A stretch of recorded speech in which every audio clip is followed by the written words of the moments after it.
जब भगवान श्री कृष्ण ने सुदामा जी को तीनों लोकों का स्वामी बना दिया तो सुदामा जी की संपत्ति देखकर यमराज से रहा न गया। यम भगवान को नियम कानूनों का पाठ पढ़ाने के लिए अपने बही खाते लेकर द्वारिका पहुंच गई।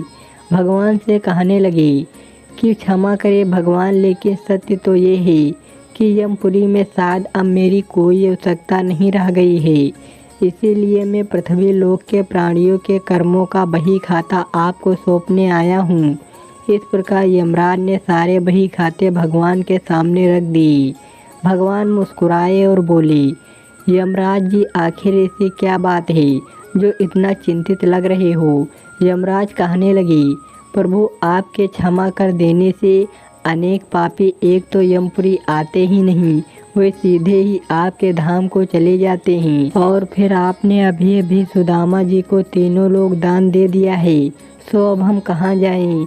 यमराज भगवान से कहने लगे, प्रभु, सुदामा जी के प्रारंभ में तो जीवन भर दरिद्रता ही लिखी हुई थी, लेकिन आपने उन्हें तीनों लोकों की संपत्ति देकर विधि के बनाए हुए विधान को ही बदल कर रख दिया है। अब कर्मों की प्रधानता तो लगभग समाप्त ही हो गई है। भगवान बोले, यम, तुमने कैसे जाना कि सुदामा के भाग्य में आजीवन दरिद्रता का योग है। यमराज ने अपना बही खाता खोला तो सुदामा जी के भाग्य वाले स्थान पर देखा तो चकित रह गई। देखते ही जहाँ त्रिक्षय संपत्ति का क्षय लिखा हुआ था, वहाँ स्वयं भगवान श्री कृष्ण के उन्हीं अक्षरों को उलटकर उन्हें स्थान का यक्षश्री लिख दिया, अर्थात कुबेर की संपत्ति।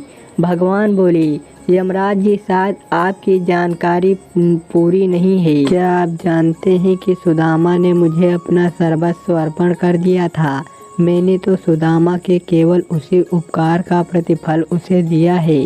यमराज बोले, भगवान, ऐसी कौन सी संपत्ति सुदामा ने आपको अर्पण कर दी, उसके पास तो कुछ भी नहीं।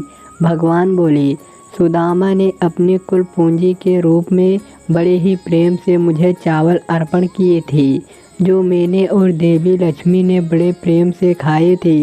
जो मुझे प्रेम से खिलाता है, उसे संपूर्ण विश्व को भोजन कराने जितना पुण्य प्राप्त होता है, बस उसी का प्रतिफल सुदामा को मैंने दिया है। हरे कृष्ण हरे कृष्ण, हरे कृष्ण हरे कृष्ण, हरे हरे हरे राम हरे। दोस्तों, ये कथा आपको अच्छी लगी हो तो वीडियो को लाइक, शेयर और चैनल को सब्सक्राइब करें। धन्यवाद दोस्तों।